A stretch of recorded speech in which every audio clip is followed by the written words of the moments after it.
Good morning, everybody. I'm John Carney.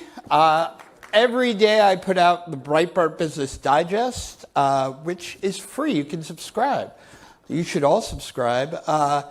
Comes to your email box, and I talk about what's going on in business. Today, though, you're going to get a preview of what is going on in the world without even reading your email, which is great. But before we begin, we have some little bit of business. I'd like to thank our sponsor, the Interstate Natural Gas Association of America, and our partners, CGCN and the Alpha Institute.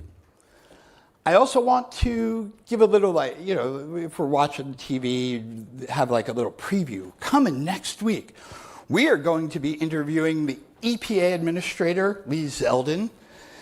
And then on November 20th, we're going to have a young man who grew up in Kentucky and then Ohio, and sort of showing that like anybody can make it in America. He became the Vice President of the United States, J.D. Vance, November 20th. But before that, the main attraction, we have Matt Boyle, our Washington Bureau Chief, is going to be talking to the Secretary of Treasury, Sean Duffy. I'd like to welcome him up to the stage right now. Matt, Secretary Duffy, thank you for being here.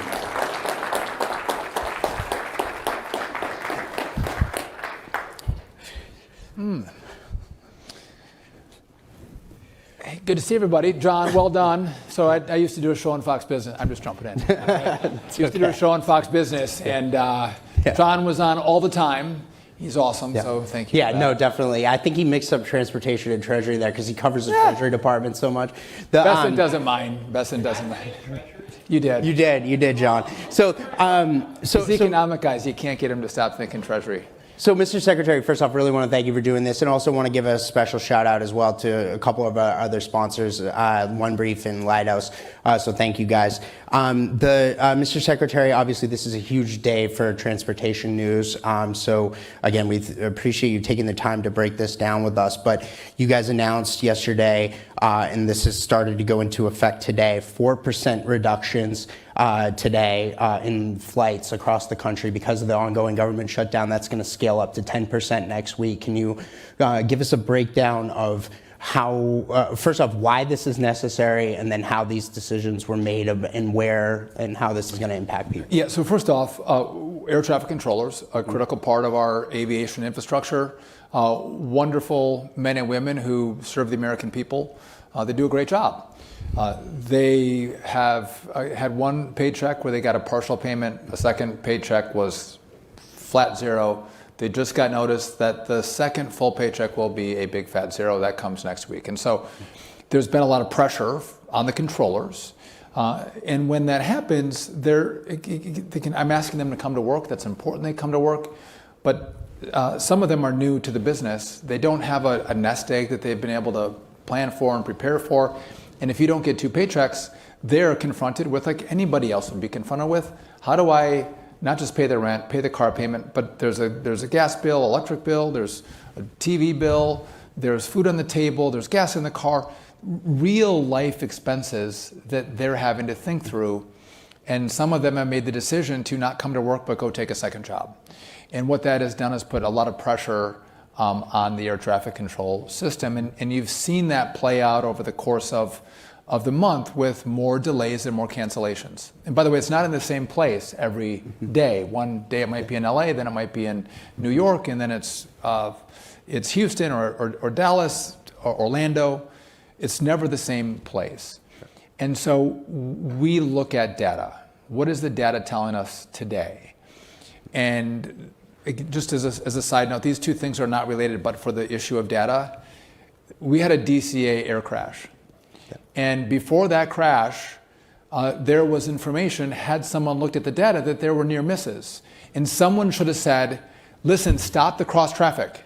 The data says, don't do it. Well, no one looked at the data. Well, we learned from that. We should look at data and what's happening. And so as we've done that through the FAA safety team, we're seeing loss of separation in the airspace. There's spacing for aircraft. There's been incursions in those separations. Those numbers have gone up. There's more incursions on the ground. And then we've had more complaints from pilots that have said, well, the controller is less responsive to me, or controllers seem to be more stressed. So we looked at that data, and the numbers are going in the wrong direction. This is a really long answer, but I want to explain. No, please do. The numbers are going in the wrong direction, and so then what is our response to that? And the response is to take pressure out of the system. And through the safety team, we've talked about lowering the number of flights. And so we were going to do 10% right away. The safety team said that could be even more disruptive. We should actually phase this in, to which we've done that. Today is the first day, 4% reduction. 4 days later, another 2%. 2 days after that, 2%, and then 2% on. And what I'm hoping to do is, again, take the pressure and more risk out of the system. We always try to manage the risk. Nothing is ever fully safe. A car's not safe. Walking down the street's not full. I mean, there's risk in everything we do. I'm trying to minimize the risk through this government shutdown, and bring us to a matrix that matches what we had before the shutdown. And I've had some complaints from Democrats. They've said, well, we want to see the data, and why are you looking at data? And this is political. This has not been political. We have worked overtime to make sure that we minimize the impact on the American people. We're trying to help the American people, and when I start to get attacked by Democrats, that also gets frustrating, because there's a very easy solution to the problem that they put directly on my lap, which is open the damn government. Yeah. Vote to open the government. So those who snipe at me for having to take really unique action, they put that on my plate. So open it up. And by the way, did anyone remember some of the last shutdowns? I was part of those. We stayed here for a month. I gained 10 pounds, I think, because I ate pizza and the junkiest food. But you sit here every weekend, every day, while the government is shut down, and your family's upset, your kids are annoyed. That people would go home during a shutdown when the American people are suffering is just flat out wrong. Everyone should be here. Everyone should be working. No one should go home. Because, by the way, I saw today I was at DCA. Yeah. I'm gonna let you ask me questions. I'm sorry. Sure. No, I was at DCA. There's people going to funerals. There's people who are trying to get home. They can't get home. Why are senators going home? Keep them here. And especially the senators who voted no to open the government up. Maybe we could put the senators who keep voting to shut the government down on the no-fly list. That would be a great...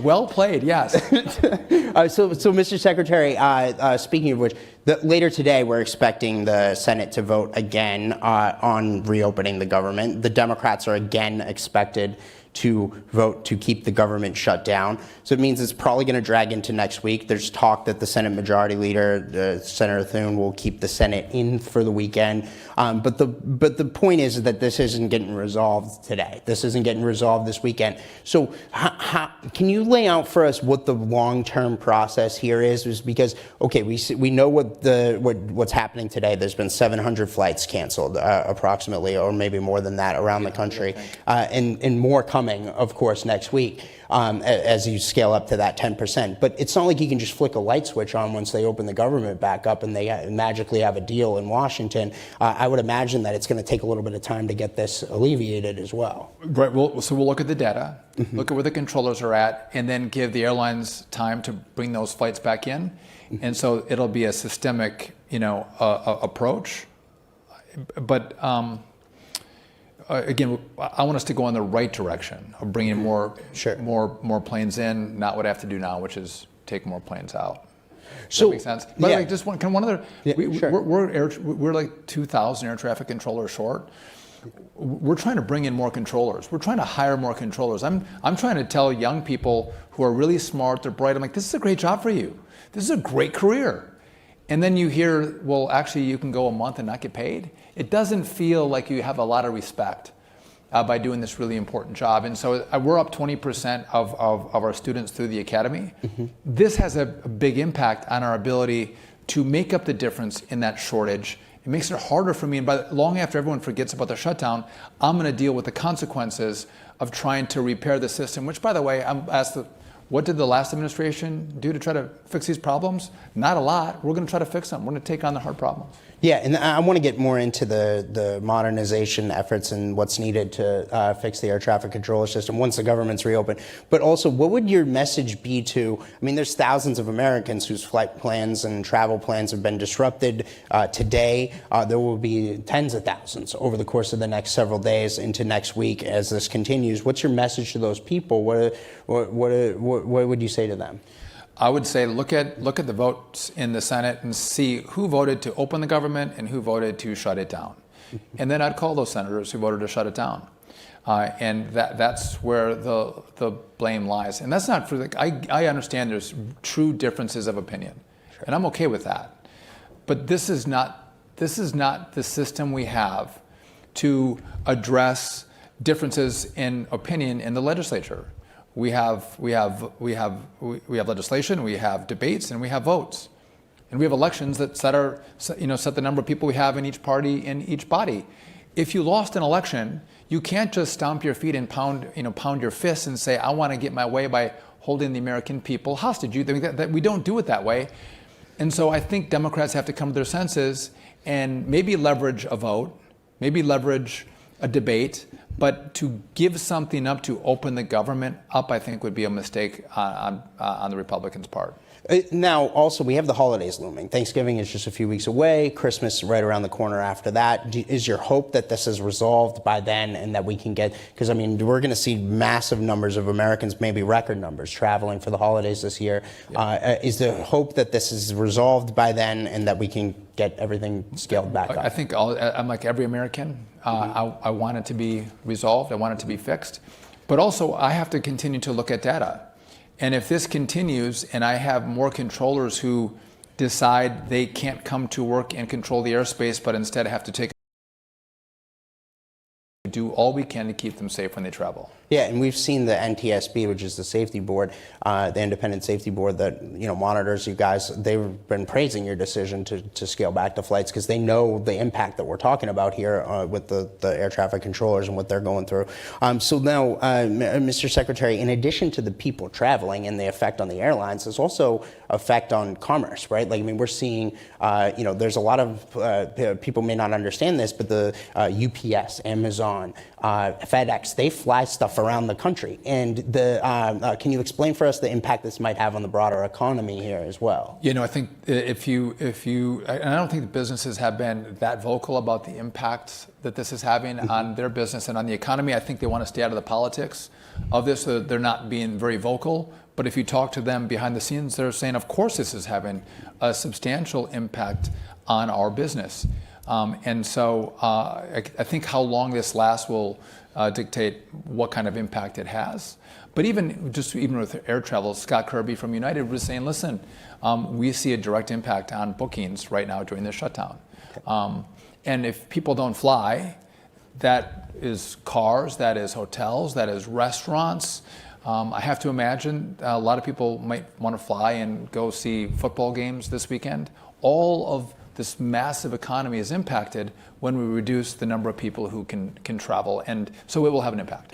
Right. So now, speaking of the broader air traffic controller system, let's say once we get the government reopened and get this back up to normal, I know this has been a major issue for you as Secretary about focusing in on how do we solve this problem. You mentioned we're 2,000 short as it is anyway. How do we get those numbers back up? You mentioned there's several that are in the school right now. Walk us through the process of this.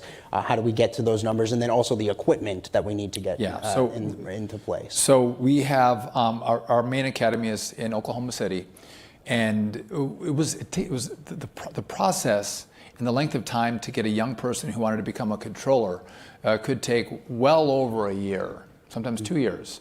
We've streamlined. By the way, if you're 24 years old and you want to be a controller, but you have to wait a year and a half, most of them are going to go find a different career and a different job.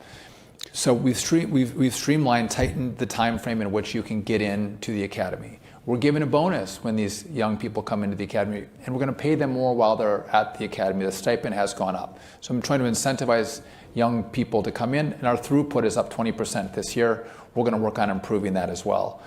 On the back end, we have great air traffic controllers who can retire after 25 years of service. And so what I've done is I've asked them, listen, if you'll not retire and you'll stay on the job, we'll give you a 20% upfront cash bonus for the year. And every year after, we're going to pay you 20% extra to stay on. Those are the best controllers we have. I want to pay them to not retire. So we're doing that. But it's going to just, I mean, time is what we need. It takes time to build those numbers up.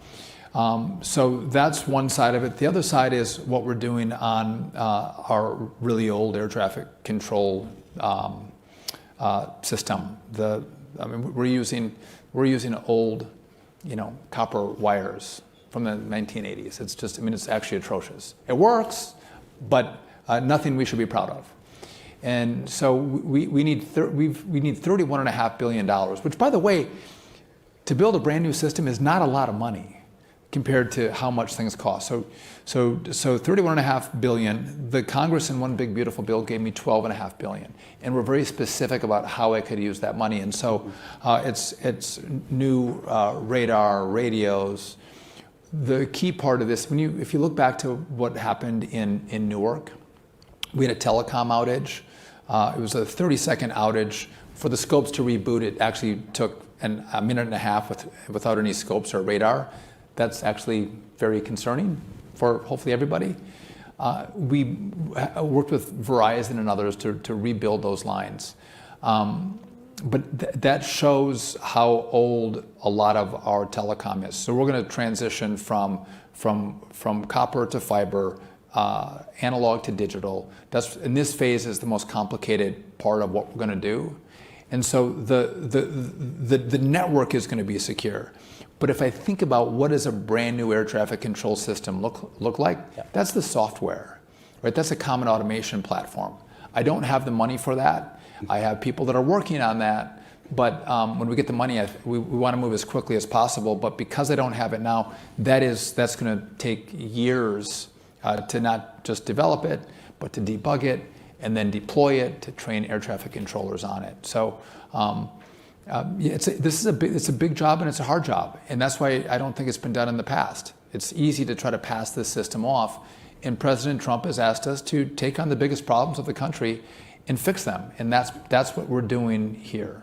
So on that note of getting the rest of the money that you need to be able to do this, there's talk of another reconciliation package coming together early next year. I know Senator Graham has been talking about that.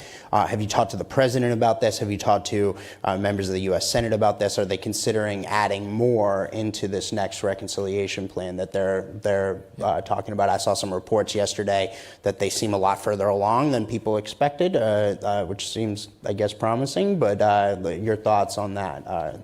Yeah. So President Trump was talking to me about this, even before he gave me the job, and then after he gave me the job, he knows the problems we have with our airspace. Mm-hmm. So the president is 100% supportive, mm-hmm. Which is fantastic.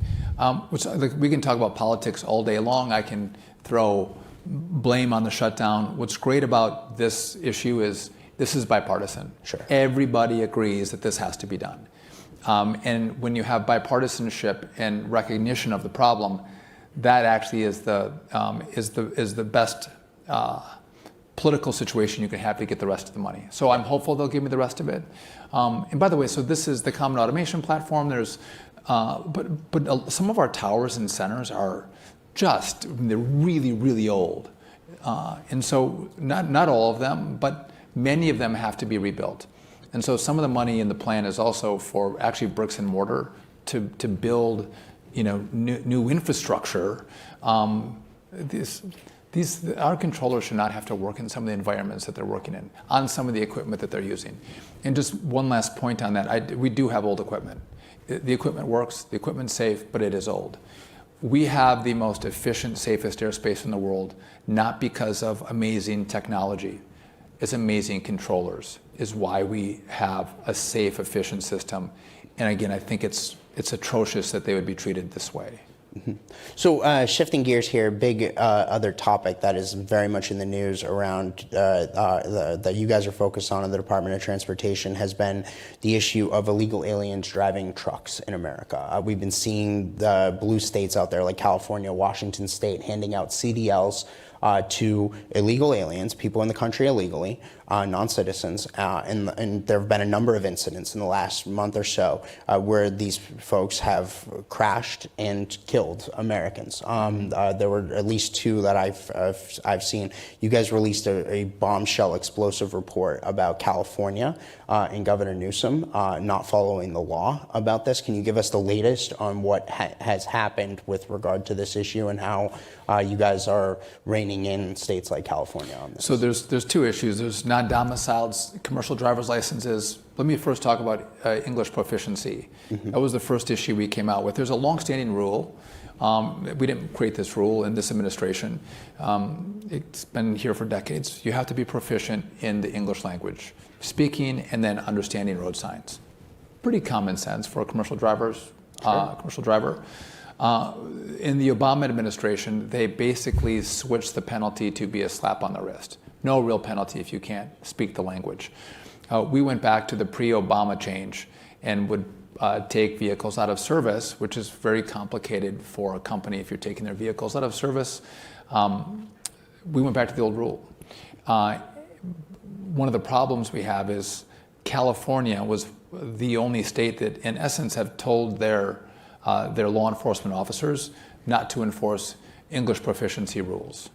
Now, that California driver who's not proficient in English, if they drive in Oklahoma and get pulled over, they're like, aha, well, listen, he was pulled over in California.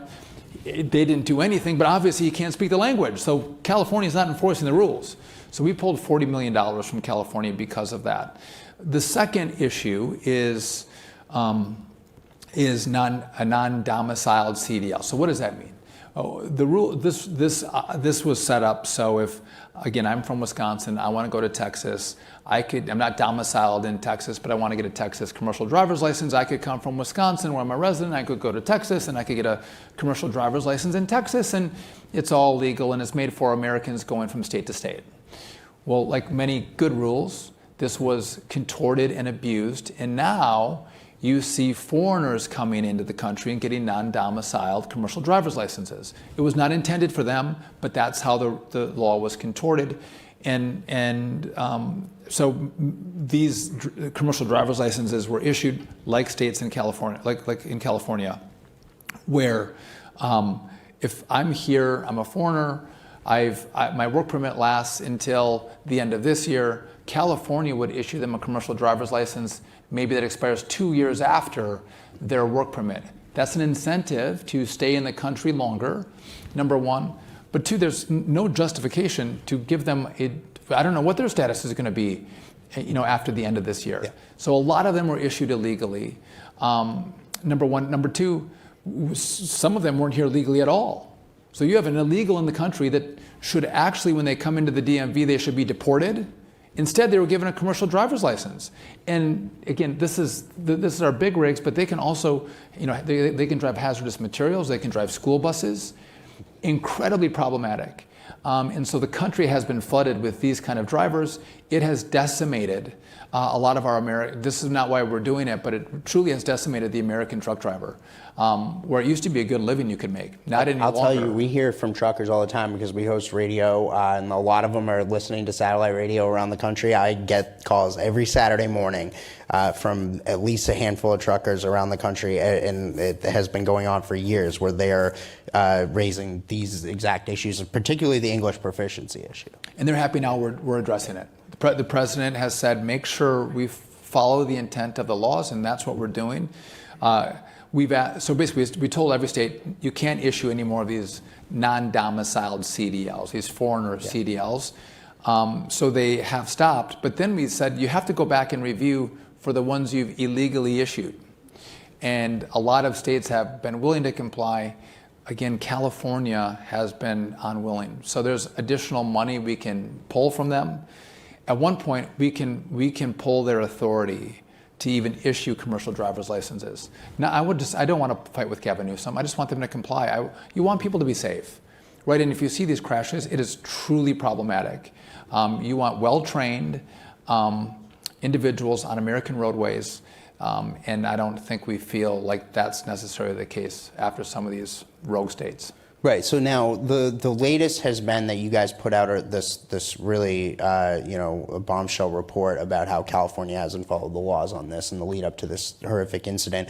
But can you tell us kind of what's next on the horizon on this? What is the next stages here with Governor Newsom? And by the way, is Governor Newsom, because he didn't follow the laws here, is he responsible for those deaths? Or?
If you spend more money or print more money, you deflate the value.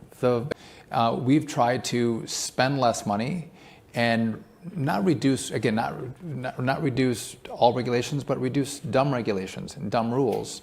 That's been the policy across the board, and I think the consequence of that will be that you will see prices come down. But if you're 26 years old and you look at the cost of a car, you look at the cost of housing, and you think, am I ever going to? My parents bought a house at 32 years old. When I'm 32, I can't buy a house. That's a huge problem in America. You want people to be able to afford the American dream. And so what are we doing on housing policy? What are we doing to, again, I want people to buy safe homes. What can we do, though, to alleviate some of the pressure around the regulations that will allow us to build good, safe homes that someone can afford and start their American dream? And I want people to have kids. I have 9 kids, by the way. I think kids are great. The kids are a lot of fun. Kids will give you joy throughout your life, and maybe a little bit of pain too, I don't know. But kids are great. But if you can't buy a house, how do you have family formation and how do you have kids? Some of the most joyful things in life can't happen unless you can afford some of these basics as you start your families. And so we're working on bringing the home prices down. If we can work on bringing the price of a car down. If the president is successful, and I think he will be, at bringing back more jobs. Bringing back more jobs means more competition for labor, which means we can have an elevation in salaries and not affect the competitiveness of our companies because we don't have to spend as much on rules and regulations. Can I tell you guys a quick story? So I was in Wausau, Wisconsin in 2018. Great town, by the way. And I went to Walmart. And I was trying to buy a Roku. I'm not very tech savvy. I bought a Roku, and the guy helped me buy a Roku. Had no idea how to help me. He just walked in the door. It was not helpful at all. Frustrating. And I told you I have a lot of kids, so I don't do 2 carts, but I pack my cart really well strategically as I go through Walmart and get all this food in one cart. And I'm going through the checkout line, and it's taking forever to get to the checkout line. The lady does it's literally slowly moving. And it took me forever to get through. I was going out to my car and I was pissed. I'm like, what the hell? What a crappy service. And then as I was, loading my stuff up, I thought, you know what happened actually? The people that used to work at Walmart that were well trained, they've been pulled out of Walmart into a different job in Wausau. And this is a new group of people who have come in because of new opportunity, because there were so many jobs available, so many opportunities available that someone at Walmart that at the time was making $13 or $14 an hour was now out making $22 an hour because businesses needed more employment and good people to employ. That's what happens when people can rise up. You can start at Walmart, but there's another great opportunity that you can step from Walmart into somewhere else. And then Walmart can bring in a new group of people and train them, and they can step up. You do want that upward mobility, and I think the Trump policies, I saw it in 18 and 19, and I think you're going to see that again as these are implemented. You help people elevate and step through the economic classes and improve their skills and their ability to get a good paying job.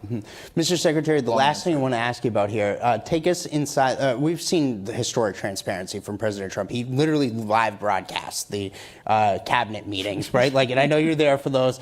Can you take us inside the room for one of those? What's it like being in there in the White House when President Trump does one of these cabinet meetings? He is the most amazing boss. He is what we learned from him on how he fights for the American people, how he thinks about issues. By the way, he makes decisions very quickly. Usually, sometimes he'll wait, and usually he's smart to wait on those issues. But we'll have a pre-meeting. We'll talk about anyone have anything to say before we let the press come in? Who wants to go? Do you got anything? All right. And then if you have something you want to say in private, you can talk in private with him. By the way, he gives a rendition before kind of the state of play of what he's seen, what he wants to do, what he wants us to think about. That all happens before.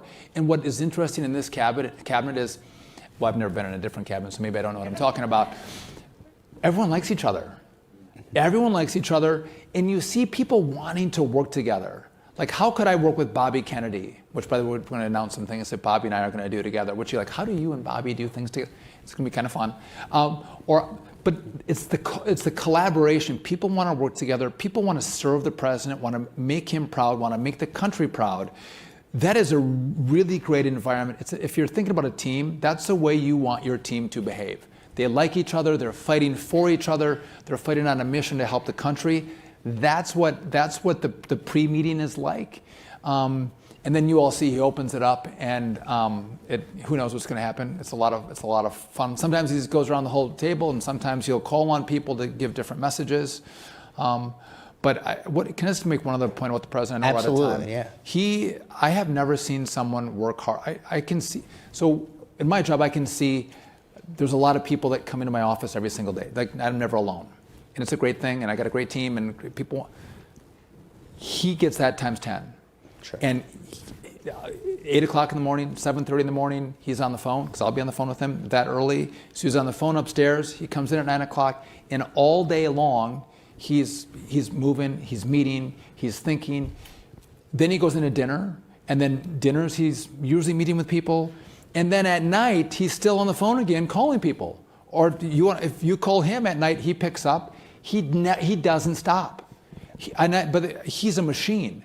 And I love that I have a president that is going to work that hard to serve the American people, to make the country great, to do every moment he has, he's maximizing. There's not vacation time, it's work time.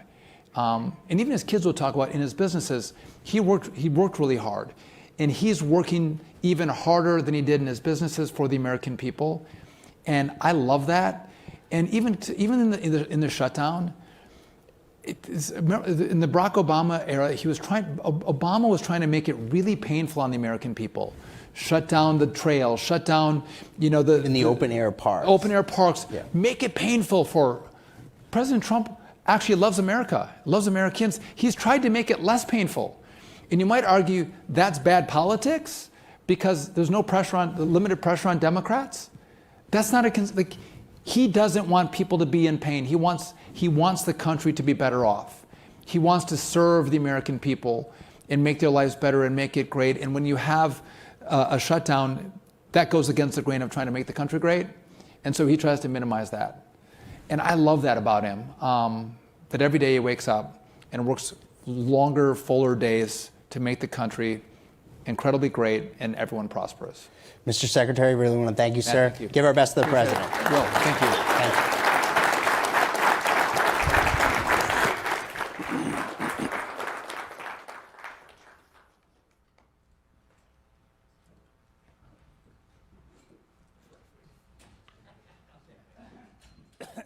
Yeah, I'd like to apologize to Secretary Duffy for demoting him from transportation to Treasury. I understand that he kind of gets a lot of jobs if there's something available, so he might have had a little bit of momentary panic. Wait, am I Treasury Secretary now? He is not Treasury Secretary. That's still Scott Bessent. Sean Duffy, thank you very much for that. But now I would like to introduce, to go through our kind of kaleidoscope of people that we're going to talk to today. The CEO of Leidos, Tom Bell. Tom, please come up to the stage. Thank you for being here. Yes. So the Transportation Secretary was just talking about taking pressure out of the system. And I know this is something you guys are very focused on at Leidos, and I was hoping you could talk to us a bit about that. Sure. Well, just to start by introducing Leidos to those of you who may not know us very well, we're a relatively large $17 billion company with 48,000 Americans and headquartered in Reston, Virginia, not too far from here. We're the #1 federal IT contractor. We're the #8 defense contractor in America. We're #1 at many of the intelligence communities when it comes to providing services and solutions to the intelligence community. We're the largest provider of veterans' health exams in America. And we also are publicly known mostly because people see us and our brand at a TSA checkpoint. My children describe the company when I was talking about what you did as YKK, the zipper company, the company that everybody touches in some way, but doesn't really know they're touching. Exactly. But Leidos is there. If you look, I looked on my way here to Washington. There it is, but you don't necessarily see it all the time. Yeah, you see our branding on TSA checkpoints, but the fact is we're almost ubiquitous behind the scenes at all airports. But that means you're doing a great job. We don't notice Exactly. how great Leidos is doing in getting us through TSA. Thank you. And to Sean Duffy's point about the BNACIS, or the brand new air traffic control system for America, we are 3/4 of the current air traffic control system in America. In the 4 or 5 phases of flights, it is Leidos systems and solutions that guide the systems that the air traffic controllers use. And it's that very system that we want to help the Secretary modernize. Right. Well, the Secretary was talking about how they really do need to modernize. I think he said he has $12.5 billion, but they need at least $31.5 billion to modernize it. I asked a friend of mine who is an air traffic controller, what's your technology like today? And he sent me a picture of a coiled wire.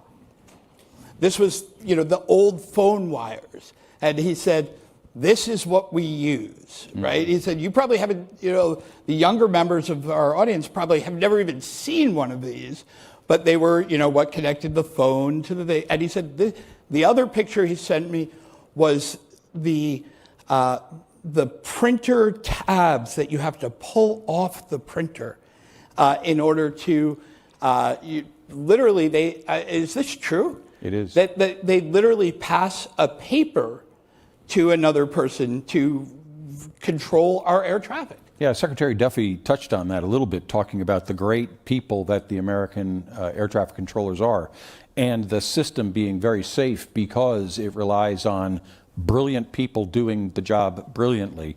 But we owe them more than that. We owe them a system that is much more like 2025 than 1960.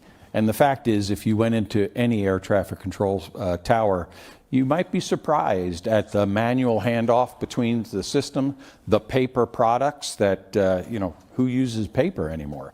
And you're right, the printers that you have to peel off the edge. Peel off the little, the tractor. And the fact is, across the world, we're a part of the systems and the solutions that other nations use today. For instance, in the UK, we're a big part of the technology solution behind NATS, the National Air Traffic Safety Company, which is a privatized air traffic control system in the UK that controls all the airspace for Southern England and all the airports. So there's no handoffs between the person handling the airplane on the ground and the airplane that's in departure and the airplane that's in transoceanic.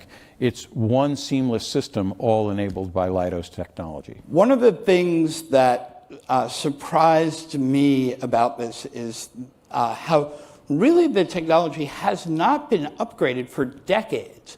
Somebody said to me, you could watch the movie Airplane and see what the air traffic control looks like in Airplane, and it would be just like that today. It would be very much like that today. And that's heroic for our air traffic controllers. They are dealing with technology that the rest of us, if we were facing that at work, would be like, boss, you gotta get an upgrade. And I think the Secretary touched on this very well. It's not that other people haven't acknowledged this problem. It's just that it's a big, hairy, audacious problem, and it takes a lot of money and a lot of conviction and the courage to tackle it.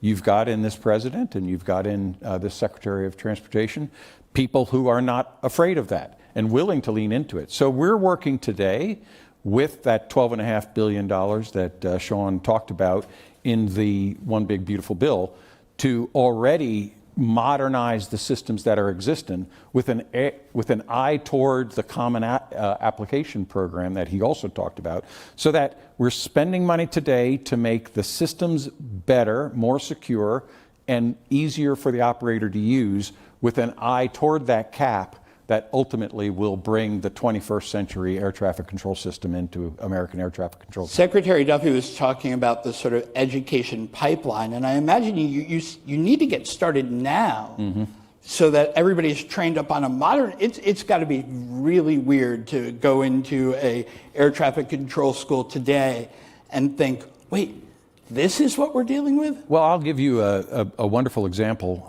that probably Secretary Duffy would have shared also. Those youngsters, early career professionals who are going in to become an air traffic control center, you know what one of the first things they have to learn is to type on a keyboard that is laid out A, B, C, D, E, F, G, H, I, J, K. They don't have a QWERTY keyboard? No. Wow, what? Because back in the day, 100 years ago, it was decided that the way to type was that way So if you learn to type, you have to unlearn to type. Unlearn to type and learn on an ABC keyboard. Talk about learning. I want the audience to get to know you a little bit and talk about you, because I found this fascinating. You wanted to be a pilot.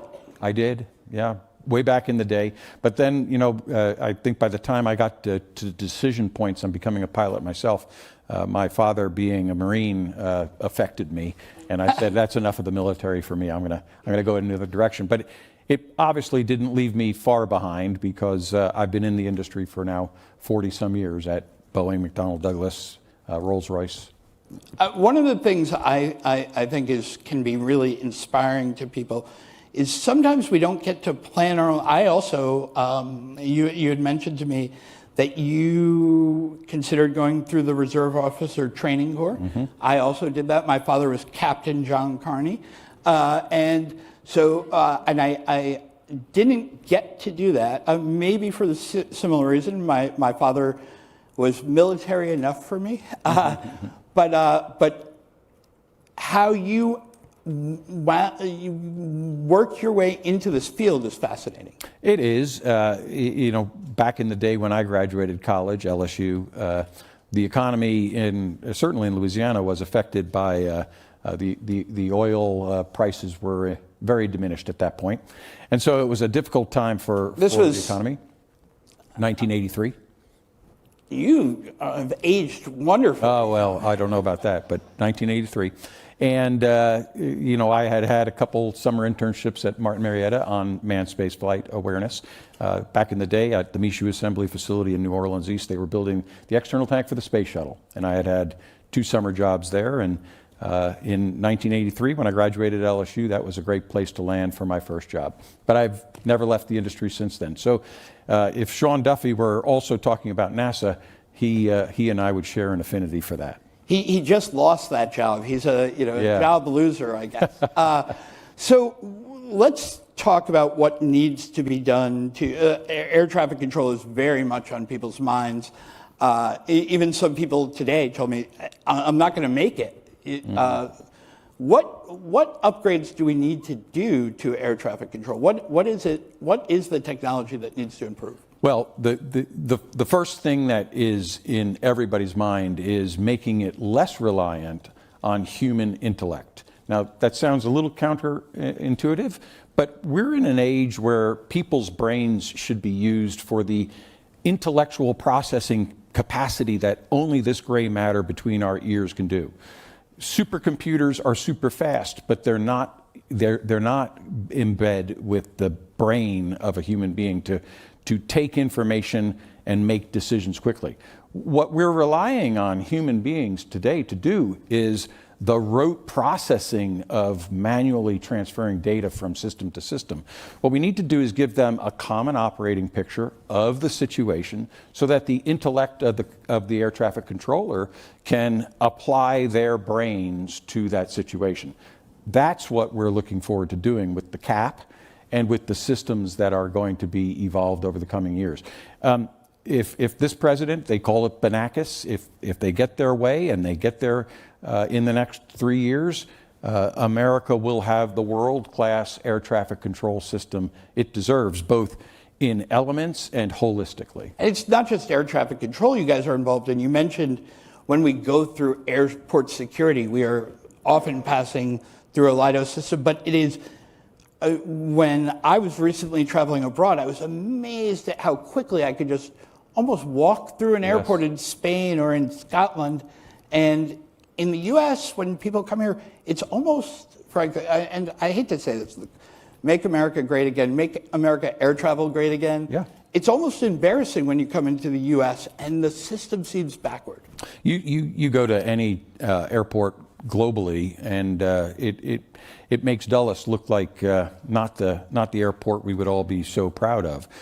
We're prototyping right now with the TSA and the Department of Homeland Security a new airport of the future, which has checkpoints and passenger screening facilities that are world class, remotely operated, not congested with bodies, surveying every bag that goes through every checkpoint, but rather automating that process, getting the humans up and out, thinking about the whole situation as opposed to an individual bag, and enabling that future. Next year is going to be a fantastic year for America, right? It's our semi-quincentennial. We've got the World Cup coming, and we're preparing for the Olympics. There's a lot going on in America in 2026.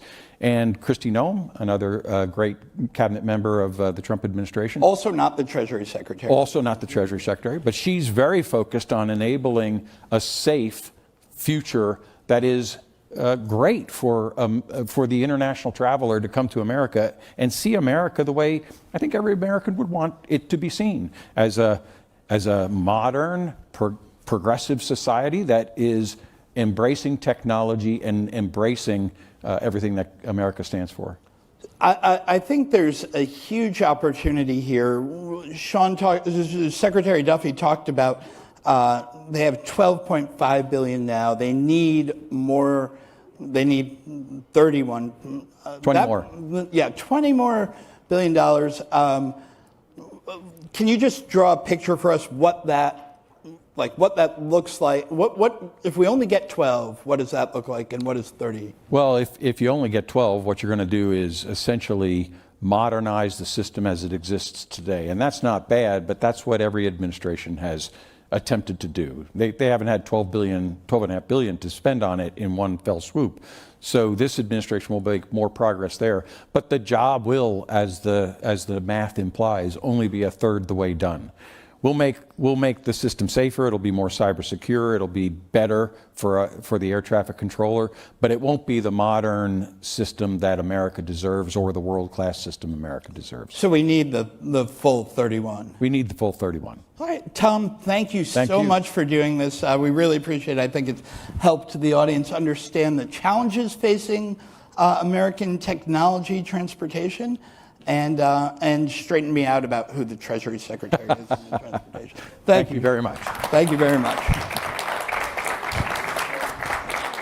So I'd like to thank everybody for coming today. I'd like to thank our sponsors and our partners today. This has been a great event. There's a little card on your tables that will tell you to subscribe to the thing I write. It's called Breitbart Business Digest. You should definitely do that. It's free. It comes to your inbox. And someday I'm going to convince my bosses to start charging for it. So subscribe now. You'll get grandfathered in. But thank you again on behalf of Breitbart. Thank you very much.